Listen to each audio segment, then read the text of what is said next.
All right, so Alabama survives in the Plains against Auburn, 27-20, in a game that shouldn't have required survival mode, but yet it did.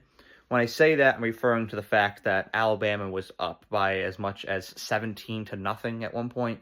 When you have a lead like that, you've got to slam the door. You've got to pull away.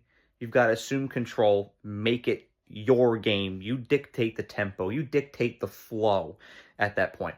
But you see it time and time again with Alabama this year. You get a lead on someone, everything's really clicking, and then you just spoon feed your opponent back into the game. Almost try to force them to win. You saw it with South Carolina, you saw it with LSU, you saw it tonight. A far inferior team, I'll come out and say it, to Alabama. Auburn had no business getting back into that game tonight. Alabama indeed let them back in. Now I will say this on a positive note for Alabama tonight.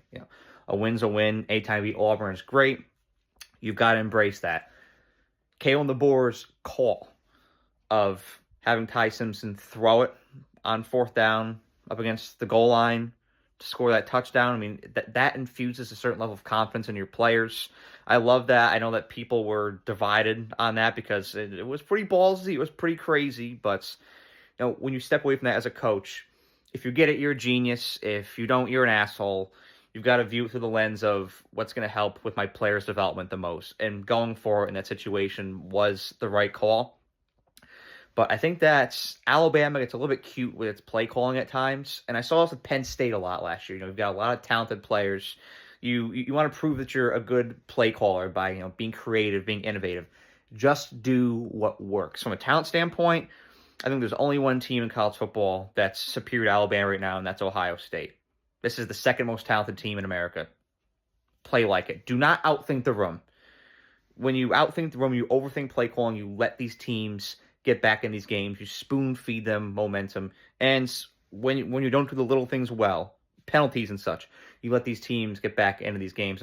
Auburn battled well, but Ashton Daniels not playing good at all tonight. I mean, he was beaming guys right in front of him. I mean, he was throwing like 90-mile-an-hour fastballs to guys that are 4 yards away from them.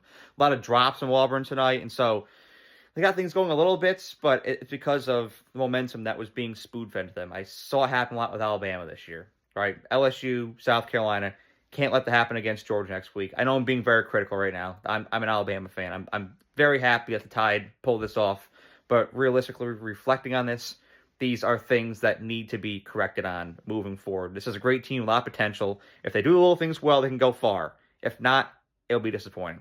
Roll Tide. Have a great night.